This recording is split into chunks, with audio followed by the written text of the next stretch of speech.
तो तेरी घर पर है, तू यहाँ कहाँ भटक रहा है. त्यामुळे आई वडिलांच्या पलीकडे आपला देव नाही हे लहान मुलांना शिकवा. ज्या कवितेची फरमाईश झाली, मित्र वणव्यामध्ये गारव्यासारखा, ज्या कवितेनं महाराष्ट्रभर दुभंगलेली मन जोडण्याचं काम केलं. माझ्या कवितेला मोठमोठे पुरस्कार दिले लोकांनी. ही कविता एवढी व्हायरल केली. छोटीशी कविता आहे ताई, मित्र वणव्यामध्ये गारव्यासारखा. ही कविता जवळजवळ कथेमध्ये, कीर्तनात, तमाशात सगळीकडे वापरली गेली. पण मला त्या कवितेचा तेवढा आनंद झाला नाही. मला माझ्या या मैत्री कवितेचा आनंद कधी झाला. तुम्हाला परभणी सगळ्यांना माहिती आहे ना, परभणीवरनं काही लोक आले का इकडे. त्या परभणीवरनं दीपक सर मला सायंकाळी 5:30 वाजता एक फोन आला. मला म्हटले, दादा 2 मिनिटं वेळ आहे का. म्हटलं बोला. आवाज अस्वस्थ होता त्याचा. काही नाही म्हटला. दुपारी 2:15 वाजता म्हणे मित्राचा अचानक मोबाईलवर मेसेज आला. 15-20 दिवस मेसेज नाही, अचानक मेसेज आला. त्यामुळं मी तो आवर्जून बघितला. मेसेज होता की काही चुका झाल्या असतील तर माफ करून टाक म्हणे गड्या, आज आपल्या मैत्रीचा शेवटचा दिवस. माझ्या डोक्यात ट्यूब पेटली म्हणे. मी गाडी काढली, घरी गेलो. त्याच्या हॉलमध्ये आई वडील बसलेले होते. मी तिथं थांबलो नाही म्हणे, डायरेक्ट बेडरूम मध्ये गेलो. तर पंख्याला त्यानं दोर बांधलेला होता, पायाखाली स्टूल घेतलेला होता. कार्यक्रमाची तयारी झालेली होती. मी त्याचे पाय धरले म्हणे, त्याला खाली उतरवलं, त्याच्या गळ्यातला फाशीचा दोर सोडला. आणि तुम्हाला का फोन केला म्हणे दादा, तर त्यांना हाताची मूठ बांधलेली होती. आम्ही ती उघडली तर त्याच्यात एक चिठ्ठी लिहिलेली होती. आणि त्या चिठ्ठीवर 4 ओळी लिहिलेल्या होत्या, का उगा हिंडतो देव शोधायला, मित्र आहे जवळ मंदिरासारखा, मित्र वणव्यामध्ये गारव्यासारखा. अबे म्हटलं त्याच्याकडे ते, मी त्याला मोटिवेट करतो. नाही म्हणे दादा, आताच वातावरण तापलेलं आहे म्हणे, सध्याच घटना घडलेली आहे. पण त्याच्या आईनं मेसेज दिलेला आहे म्हणे, ज्या कोण्या कवीनं ही कविता लिहिलेली आहे त्याला एकदा आपल्या घरी बोलावं म्हणे. मला मायेनं त्याच्या डोक्यावर हात ठेवायचाय. जगातला सगळ्यात मोठा पुरस्कार आपल्याला भेटला. माझ्या कविता कालही पुरस्काराच्या मोहताज नव्हत्या. आजही तुम्ही लोकांनी एवढं मला प्रेम दिलं. ते कशामुळं, ते फक्त माझ्या कवितेमध्ये जी आत्मीयता, जी भावनिकता. माझ्या कवितांमध्ये तुम्हाला चंद्र, तारे, काजवे, झुळझुळ वाहणारी नदी सापडणार नाही. पुरस्काराच्या खाली कविता दबली नाही, एक ओळही स्वार्थासाठी निघली नाही. पुरस्काराच्या खाली कविता दबली नाही, एक ओळही स्वार्थासाठी निघली नाही. जिचे समीक्षक मातीमधले कष्टकरी, ती कविता माझी फुशारकीवर जगली नाही. नवीन पाऊले माझ्या ही वाटेने वळतील, माझ्या इतिहासाची पाने जगाला उद्याच कळतील.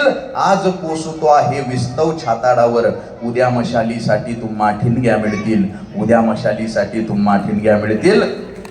एसी मध्ये बसून मातीच्या कुशीतल्या गप्पा करणारा मी कवी नाही. माझ्या लेखणीतनं एक कविता झिरपली आणि ती महाराष्ट्रानं डोक्यावर घेतली. दुःखडवायला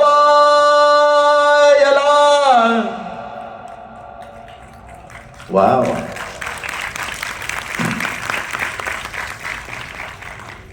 दादा, एसी मध्ये बसून मातीच्या कुशीतल्या गप्पा सुद्धा फार कवींनी केल्या. त्यांना पुरस्कारही भेटले. मी त्यातला कवी नाही. मी एक शेतकऱ्याचा पोरगा आहे. विदर्भातल्या एका छोट्याशा खेड्यातला पोरगा आहे. तुम्ही सगळे बऱ्यापैकी शेतीशी निगडीत आहात, बरोबर आहे. शेतकऱ्याचा पोरगा शेतीवर काय लिहितो, 2 ओळीत मी कविता लिहिली फक्त शेतकऱ्याची. बऱ्याच दिवसानं त्या झोपडीत लकलकाट दिसतोय. शेतकऱ्याचं नशीब फळलं का काय. बऱ्याच दिवसानं त्या झोपडीत लकलकाट दिसतोय. शेतकऱ्याचं नशीब फळलं का काय. दिवाळी नाही, दसरा नाही, यानं घरातच प्रेत जाळलं का काय. त्यामुळे एसी मध्ये बसून, आणि ज्यांनी एसी मध्ये बसून मातीच्या कुशीतल्या गप्पा केल्या त्यांना मी सोडलं सुद्धा नाही. त्यांच्यावर सुद्धा 2 ओळी लिहिल्या. जन्म गेला तुझा. वा वा. साऊंडवाले धन्यवाद. टाळ्या वाजवा एकदा साऊंडवाल्याचा. बरोबर गायला लागल्यावर त्यांनी इको दिला. लग्न झालेली लोक हुशार असतात. असं नाही, वाक्य पूर्ण करू द्या मला.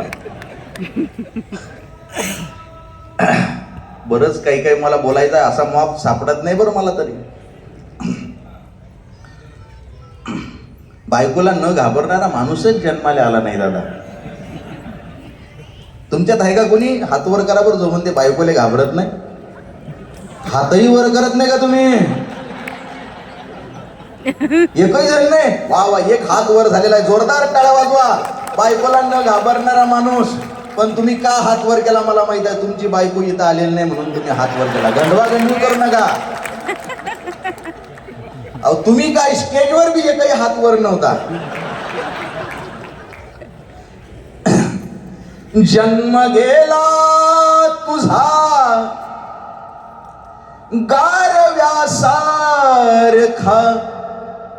काव्यथा मांडतो भोगल सारखा, दुःख का मांडतो भोगल्यासारखा. सापडे साचले कल्पनेचे किती, सापडे साचले कल्पनेचे किती. हुंदका हिंडतो पोरक्या सारखा, काव्यथा मांडतो भोगल्यासारखा. झाड वाढेलही, ज्या कवींना वाटतं आपण सुद्धा व्हायरल झालं पाहिजे, प्रसिद्ध झालं पाहिजे, असंच कोणी प्रसिद्ध होत नसतं. साधना सिद्धी प्रसिद्धी. ताईंना बघत बघत, त्यांचे चित्रपट बघत बघत आम्ही लहानाचे मोठे झालो. आज ताई या ठिकाणी आहेत कारण त्यांचा संघर्षाचा जो प्रवास आहे, भूतकाळ आहे, तो फार मोठा आहे. झाड वाढेलही ओल भेटेलही, झाड वाढेलही ओल भेटेलही. आत जा तू जरासा मुळासारखा, काव्यथा मांडतो भोगल्यासारखा.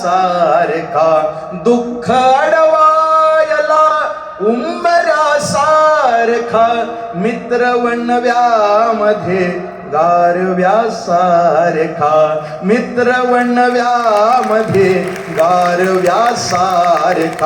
वाट चुकणार नाही जीवनभर तुझी, वाट चुकणार नाही जीवनभर तुझी.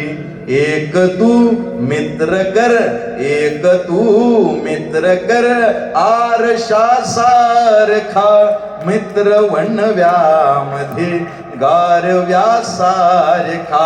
आत्महत्याच करणार नाही कोणी,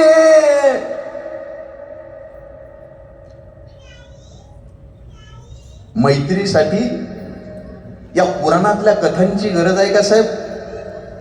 पुराणातल्या कथांची गरज नाही हो. कोरोनाचा काळ जरी बघितला ना, एकमेकाला हात लावत नव्हते लोक. अशा काळात मित्रांच्या आई वडिलांना पाठीवर घेऊन हॉस्पिटलमध्ये ऍडमिट करणारे मित्र या समाजात होते. म्हणून हा कोरोनाचा काळ आपण यशस्वीरित्या पार करू शकलो. अरे मित्र गरीब असतो, मित्र श्रीमंत असतो, मित्र हुशार असतो, मित्र मंद असतो, पण तो जोपर्यंत सोबत आहे ना, दुःखासाठी काळजाचा दरवाजा बंद असतो. मित्र शेंबडा जरी असला तरी तो तुम्हाला कधी आत्महत्या करू देणार नाही. म्हणून एक तरी आपला मित्र असला पाहिजे. गौतम बुद्धांनी सांगितलं, जगातलं सर्वश्रेष्ठ नातं, ज्याला जात धर्म पंथ पक्ष लिंग वर्ण भेद सीमा प्रांत कशाचीच गरज नसते, असा बियॉन्ड लिमिट एक नातं या जगातलं सर्वश्रेष्ठ म्हणजे मैत्रीचं आहे. एकदा फक्त हात वर करा, कुणाकुणाला जिवलग मित्र आहे किंवा मैत्रीण आहे. ह्या बात आहे. हात खाली करा. मला प्रचंड आनंद झाला, तुम्हाला जिवलग मित्र किंवा मैत्रीण आहे. पण तरी काही काही लोकांनी हात वर केलेला नव्हता. तर तुम्ही एक काम करा, घरी गेलात की एकदा किचन मध्ये जा, एका कपात पाणी घ्या, उडी मारा त्याच्यात. मैत्री नाही तर या जगामध्ये काही नाही हो. एक छोटासा मला मेसेज आला, एवढा व्हायरल केला पोरांनी तो, कि घर में आग लग गई, सब जल गया, सब रिश्तेदार आए, चाहने वाले आए, चर्चा करके चले गए, पूछताछ करके चले गए. बस एक दोस्त आया जिसने पूछा, अबे क्या क्या बचा है, अबे क्या क्या बचा है. मैंने कहा अबे सब कुछ जल गया, बस मैं बचा हूं, बाकी बचा ही क्या है. तो उसने गले लगाकर कहा, अबे पगले फिर जला ही क्या है. आत्महत्याच करणार नाही कुणी, आत्महत्याच करणार नाही कुणी. मित्र असला जवळ जर मनासारखा, मित्र वनामध्ये गारव्यासारखा. का उगा हिंडतो देव शोधायला, का उगा हिंडतो देव शोधायला.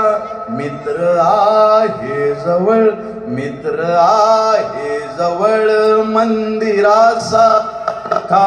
मित्र वणव्यामध्ये गारव्यासारखा. चालतानामध्ये रात आली कधी, चालतानामध्ये रात आली कधी. मित्र येतो पुढे, मित्र येतो पुढे काजव्यासारखा. मित्र वणव्यामध्ये गारव्यासारखा. दुःख अडवायला उंबऱ्यासारखा. मित्र वणव्यामध्ये गारव्यासारखा. दृष्ट लागू नये वेदनेची कुणा, दृष्ट लागू नये वेदनेची मना. मित्र डोळ्यामध्ये, मित्र डोळ्यामध्ये काजळासारखा. मित्र वणव्यामध्ये गारव्यासारखा. जाळताना मला देह ठेवा असा. शेवट कवितेचा आणि माझ्या या छोट्याशा मनोगताचा सुद्धा. फक्त माझा चेहरा लक्षात ठेवा, हा कार्यक्रम लक्षात ठेवा आणि माझा एक मुद्दा मरेपर्यंत लक्षात ठेवा. मैत्रीच्या नात्यामध्ये येणारी सगळ्यात दलिंदर गोष्ट कोणती असते तर गैरसमज, मिसअंडरस्टँडिंग. तुमची जर मिसअंडरस्टँडिंग, गैरसमज झालेला असेल, कार्यक्रम झाल्यानंतर कॉल करा, माफ करा, माफी मागून टाका. काही सोबत येत नाही. मला बऱ्याच जणांनी विचारलं या कवितेचा जन्म कुठं झाला म्हणे दादा. माझ्या एका मित्रानं आत्महत्या केली आणि ती बातमी मला महिन्याभरानंतर कळली की त्यानं आत्महत्या केलेली होती. मी फार मित्रांना फोन लावले पण त्याचा काही फायदा झाला नाही. जोपर्यंत आपली लोक आपल्या डोळ्यासमोर आहेत तोपर्यंत त्यांना जपा. तुमचा एखादा फोन, एखादा कॉल एखाद्याला आत्महत्येच्या दारातनं परावृत्त करू शकतो, परत आणू शकतो. आणि हायच काय, माफ करत चला ना. काय सोबत राहतं. गौतम बुद्धांनी सांगितलं चुरगाळल्यानंतर फुलांनी दिलेला सुगंध म्हणजे क्षमा, आणि क्षमा ज्ञानी माणसाचं सगळ्यात जवळचं लक्षण आहे. मित्रांना सांगा, अबे तू चुकलायस, मी तुझ्या पाठीशी आहे, काळजी करू नको. तू चुकलायस तरी मी तुझ्या पाठीशी आहे. अरे भावना एवढी निर्मळ ठेवा, सोबतीने संपवू अंधार मित्रा. वेदनेचा ही करू शृंगार मित्रा. घर तसे मजबूत असते मैत्रीचे, गैरसमजाचे नको पण दार मित्रा. तू दगा केला आता चल असू दे, मी तरी सोबत तुझ्या असणार मित्रा. अन वेगळे सावज नको लावू गळाला, वेगळे सावज नको लावू गळाला. तोच गळघे, तोच गळघे, मी पुन्हा फसणार मित्रा.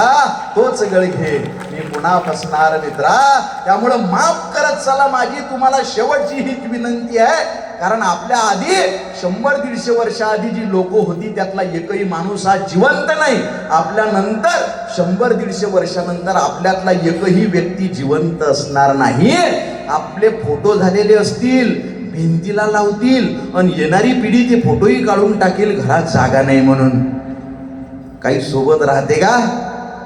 या कवितेचे जेवढे तरुण फॅन आहेत ना त्याच्यापेक्षा जास्त ज्येष्ठ लोकांनी सर ही कविता व्हायरल केली. बरं, पुण्यावरनं मला एका 84 वर्षाचा ताई एका आजोबांचा फोन आला.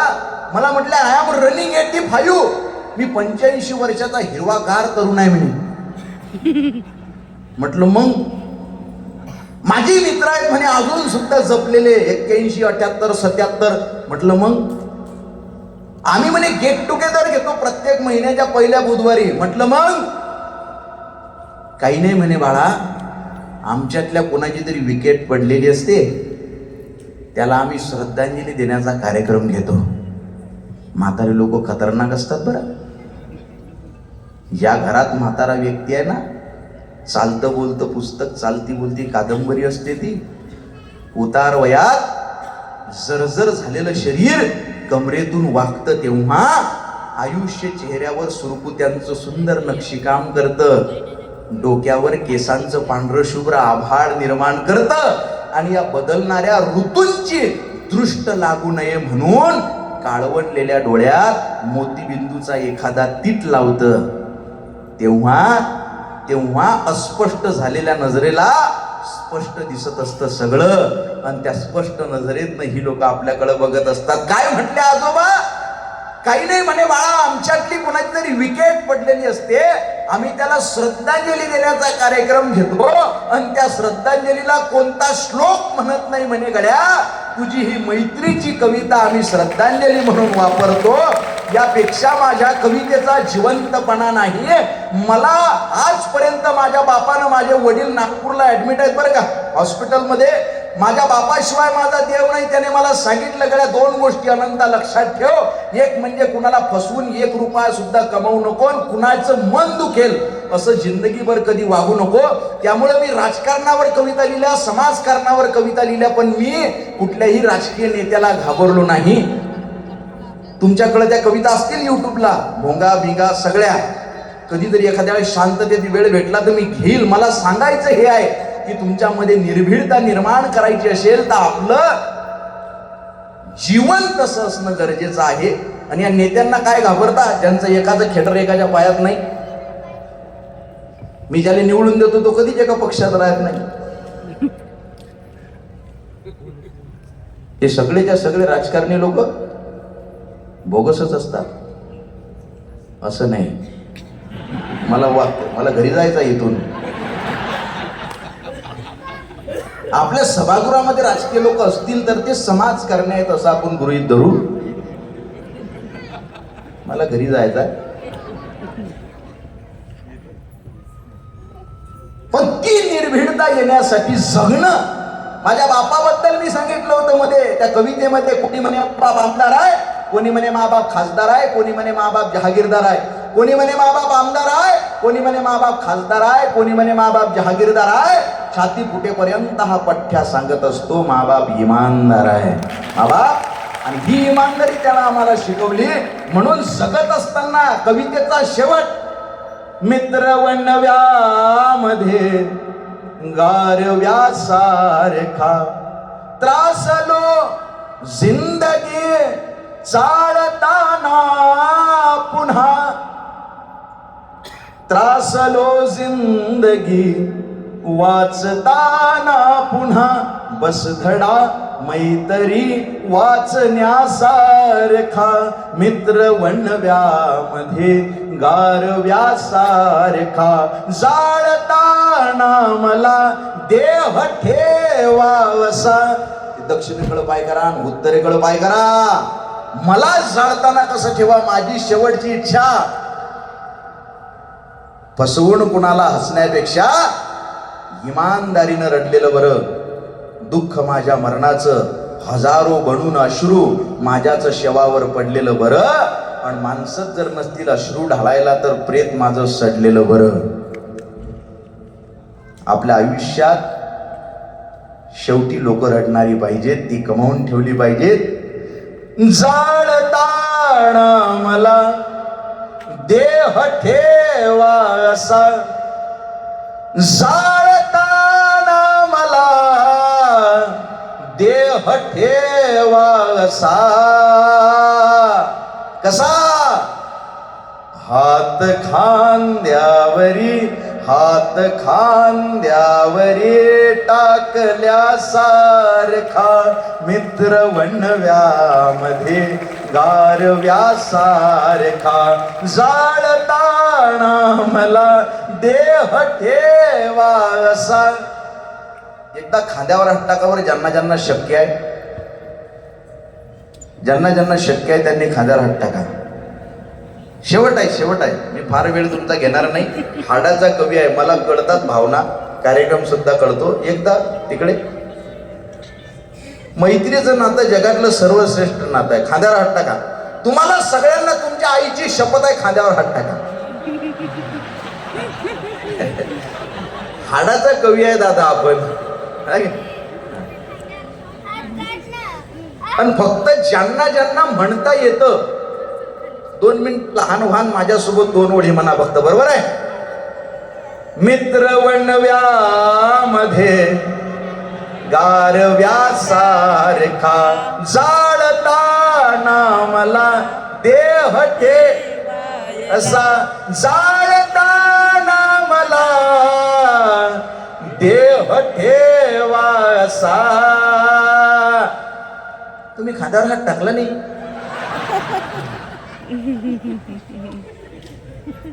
जाळताना मला पावसाळा आहे म्हणजे काही खाद्यावर हात टाकला नाही पाहिजे असं काय? तुम्ही घ्या ताई, मैत्रिणी आहे तुम्ही शेवटी. म्हणा शेवटी. मी 4 तास इथंच बोलू, इथंच उभा राहील. मग माझा ऐका तुम्ही. मी थांबलोय, नाही तर कवी लोक थांबत नाहीत. तुमचं नशीब चांगलं आहे. दीपक सरांचं पण चांगलं नशीब आहे की मी थांबलोय. कवी लोक जाळताना मला देह ठेवासा, जाळताना मला देह ठेवासा.